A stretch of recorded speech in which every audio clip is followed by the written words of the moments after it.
رسول اللہ صلی اللہ علیہ وآلہ وسلم نے فرمایا، تم میں سے کوئی جمعہ کے دن روزہ نہ رکھے الا یہ کہ وہ اس سے پہلے یا اس کے بعد بھی روزہ رکھے۔ جامع ترمذی حدیث نمبر 743۔ رسول اللہ صلی اللہ علیہ وآلہ وسلم نے فرمایا، ابو ذر، جب تم ہر ماہ کے 3 دن کے روزے رکھو تو 13ویں، 14ویں اور 15ویں تاریخ کو رکھو۔ جامع ترمذی حدیث نمبر 761۔ عبد الرحمن بن اسود نے بیان کیا، انہوں نے اپنے باپ سے، انہوں نے حضرت عائشہ رضی اللہ تعالی عنہا سے، آپ نے فرمایا کہ 2 رکعتوں کو رسول اللہ صلی اللہ علیہ وآلہ وسلم نے کبھی ترک نہیں کیا، پوشیدہ ہو یا عام لوگوں کے سامنے۔ صبح کی نماز سے پہلے 2 رکعت اور عصر کی نماز کے بعد 2 رکعت۔ صحیح بخاری حدیث نمبر 592۔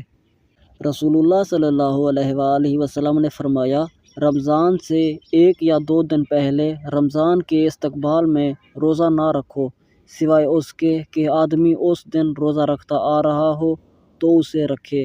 جامع ترمذی حدیث نمبر 685۔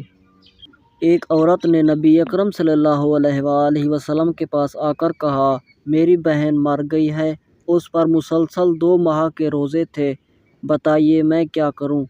آپ صلی اللہ علیہ وآلہ وسلم نے فرمایا، ذرا بتاؤ، اگر تمہاری بہن پر قرض ہوتا تو کیا تم اسے ادا کرتی؟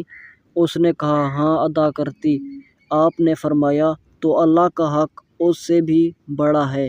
جامع ترمذی حدیث نمبر 716۔ رسول اللہ صلی اللہ علیہ وآلہ وسلم ہر ماہ کے شروع کے 3 دن روزے رکھتے، اور ایسا کم ہوتا تھا کہ جمعہ کے دن آپ روزے سے نہ ہوں۔ جامع ترمذی حدیث نمبر 742۔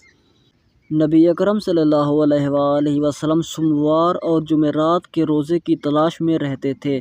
جامع ترمذی حدیث نمبر 745۔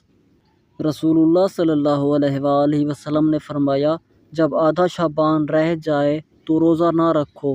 جامع ترمذی حدیث نمبر 738۔ رسول اللہ صلی اللہ علیہ وآلہ وسلم نے فرمایا، رمضان کے لیے شعبان کے چاند کی گنتی کرو۔ جامع ترمذی حدیث نمبر 687۔